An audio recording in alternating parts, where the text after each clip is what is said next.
Hi guys, you are welcome back to yet another tutorial video. If you are new here, you are most welcome. My name is Chichi for short, and if you are a returning subscriber, you know I love you all. Thank you guys. And in today's tutorial guys, it's all about the pattern drafting of a princess dart. So I'm going to be showing us how to get your princess dart cut in the most simplest way. But before we dive right into the tutorial proper, please, I just want you to note that if you're cutting directly on your fabric, make sure that your fabric is placed on fold. As you can see, I didn't place the pattern paper on fold because this is a pattern paper, so there is no need for me to waste it. So make sure that by the time you're done cutting your pattern paper, place your fabric on fold just like this before you proceed to cutting. Thank you.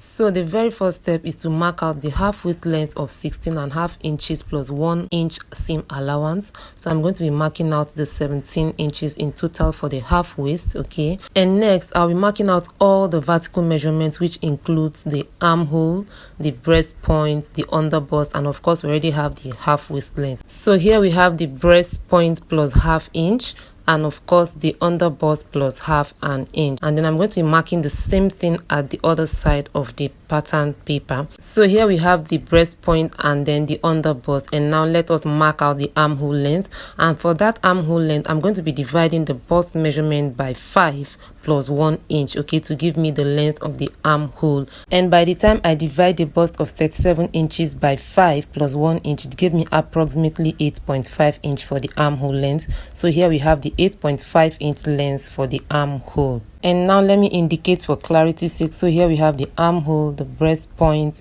the underbust, and of course the half waist length. And next we'll be marking out the shoulder measurement, which is the shoulder divided by 2. So we have a shoulder of 15 inches. When we divide by 2, will give us 7.5. So I'm going to be marking out the exact shoulder measurement divided by 2, which is 7.5. So here we have the 7.5 all the way marked to the armhole length. And next, remember that this armhole length gave us a total of 8.5. So divide that 8.5 into 2 to give us 4¼ And at that 4.25 mark, we are going to be marking ½ inch inward to give us the curve for the front armhole. And then we're going to be measuring at this point the bust divided by 4 exactly, so that we can know exactly where the armhole curve is going to terminate. So here we have the armhole curve.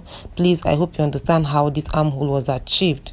And next, I divide the breast distance measurement by 2 plus ½ inch. So the breast distance measurement here is 6.5 divided by 2 plus ½ inch is going to give us 3.75. So I'm going to be marking the 3.75 from the center fold just like this. Remember that this point I'm marking it from is the center foot, and then I join that with a straight line. And coming back to the armhole curve, I measure the total of what we have at the armhole curve and then mark the midpoint, which is about 4.75. Remember, that is the midpoint of the total curve for the armhole.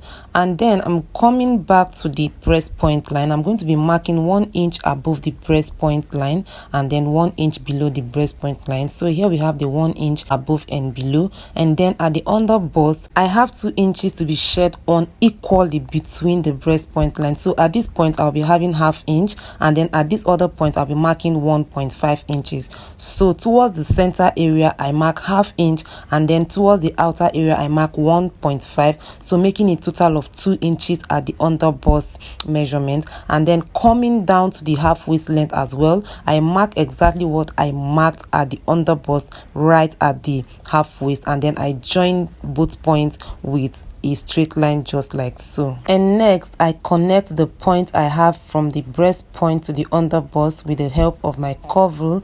So here's the connection from the breast point to the under bust. And next I come to this midpoint I marked at the armhole curve. You can see this midpoint. I'm going to be connecting it to the 1 inch above the breast point that I marked earlier. So here's the connection. Please make sure that this connection is not straight. You can see I'm not using the straight part of the curve rule, so you can see how that goes. And then at both sides of this line that we just connected to the breast point, we're going to be marking ½ inch above and below this line. So you can see ½ inch above and ½ inch below the line that we just connected to the breast point from the armhole. And this point, we are going to be connecting it back to the breast point as well. So you can see how that connection goes from the armhole above the other line. But before we connect this other line that is below, I want to state that this other line is going to be extended outward by 1.5 inches. So just watch how I get that done shortly. So this other line that is below, I'm going to be connecting it back to this point that we have here, and then extend it outward. And this extension, like I said, is going to be by 1.5 inches. And for this 1.5 inch extension, I marked it from the armhole curve, okay? And then coming down to the armhole length, I'm going to be extending the armhole by 1.5 inches, just like I extended the upper part. So at this point, I also extend by 1.5 inch, and then I connect the points together. And with this, clearly we have two armhole curves, and this other second one is the main armhole curve. And now that we have all that concerns the princess that's all sorted out, it's now time for us to impute all our horizontal measurements. That's all the body circumference measurement divided by 4 plus the seam allowance. And we're obviously going to be starting with the bust measurements divided by 4 plus 2.5 seam allowance. So we have that, which gave us 12.5. And then coming down to the under bust, like I will always do, what I have at the bust measurement, I just add 1/4 inch to it at the under bust, okay? So the under bust is going to give me 12.75. That is what we have at the bust plus 1/4 inch, okay? So that is how I got the under bust round measurements for this. And then I come down to the half waist length measurement. At the half waist length measurement, I'm going to be adding 1/4 inch as well to what I have at the under bust. Now the summary of this is I add 1/4 inch as I come down from the breast point to the under bust and then the half width, and then I connect all the points to give me the body shaping at the side. And next I come over to the neckline area to mark out the neck width and neck depth measurement, and I'm going to be using a neck depth of 3.5 inches and a neck width of 3.5 inches. So automatically we have a round neck here. So here I connect the width to the depth, so to give us a round neck. And next on this side of the shoulder, I come down by 3/4 inch. That's for the shoulder slant, and I'm going to be connecting it to the base of the neckline, but not exactly, like not touching the neckline. So I'm going to be marking like 1/2 inch after the width of the neckline. That is where I'm going to be connecting the shoulder slant. Okay, I hope you understand that. And then I connect back to this other line above this point, like so. And with this, the front part of the princess dart is ready. So next, let's proceed to marking out the back one. So I'm going to be extending all the vertical measurements, but for the under bust at the back, I'm going to be coming down by 1 inch. Okay, because if you measure the under bust round to the back, it's lower at the back area. So I'm going to be coming down by 1 inch. That is where I'm going to be marking the under bust for the back. So I mark this line to demarcate the front from the back. So now at this point, I'm going to be marking out the shoulder measurement divided by 2 plus 1 inch seam allowance and 1.5 inches for the zipper allowance. So this is what I mark here: the shoulder divided by 2 plus 1 and 1.5 for the zipper allowance. And then I curve the armhole. I'm sure you remember how we curve the armhole for the front, so I do the same thing to the back. And now I'm marking out the 1.5 inches for the zipper allowance. So this is the zipper allowance of 1.5 inches. Please note that all measurement begins from this zipper allowance and not the red line. Okay, next I'll be marking out the dart allowance, which is the breast distance divided by 2 plus 1/2 inch. So here we have the dart line, and then at the side of the dart line, I'm going to be marking 1/2 inch between the dart line at the under bust, and then at the half waist as well, I mark the same thing, and then I connect the under bust to the half waist on a straight line, just like so. And from the shoulder area downwards, I'm going to be marking 4 inches downwards. This is where the dart is going to terminate. So I'm going to be connecting the dart line up to these 4 inches that I marked from the shoulder. So here is the dart line for the back. And next, I'm going to be imputing all the horizontal body measurement divided by 4 plus 1.5 seam allowance. So I divide the bust into 4 and then add 1.5 seam allowance for the bust, and then at the under bust I do the same. I divide by 4, adding the dart allowance of 1 inch, okay, plus an extra 1.5 inch that is for the under bust area because of the dart. That's a total of 2.5 inches at the under bust.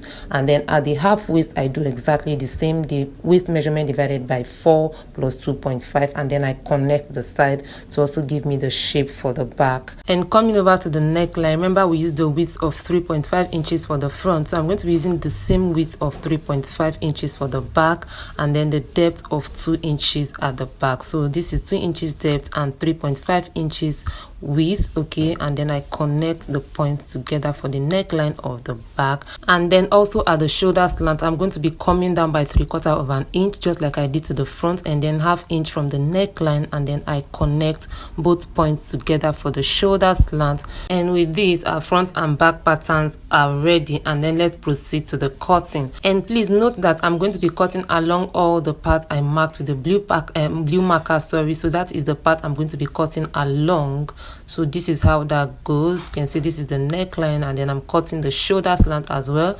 And then I come down to this part. You can see how the cutting is going. You extend this point this way, and then you connect the cutting with from the side and then the armhole. So you can see what we have for the front and the back as well. Please consider subscribing if you haven't done that. Thank you. So for the dart at the back area, I'm not going to be cutting that out. For your information, I won't be cutting that out, okay? But if you want to cut it out, please remember to add the stitching allowance to the side of about 1.1 inch, okay? So if you are cutting yours out, make sure you add the seam allowance that will accommodate it. Please note that all the stitching allowances have been added to this pattern already. So when I'm cutting the fabric, I am not going to be adding any seam allowance to it. Also note that this center piece will be placed on fold when you're cutting the fabric. So when you're cutting, make sure that the fabric itself is placed on fold before you cut. Please also note that all the stitching allowances have been added to the pattern. So when I'm cutting the fabric, I'm not going to be adding any seam allowance to it. So here we have the fabric already cut out, the side and then the center piece. So for the side, you can see that I have it in two. I have it in pair and the center fold, which is placed on fold. So by the time I open it up, this is what I have. So guys, here we have our princess dart ready. Thank you for watching. See you in my next video. Bye.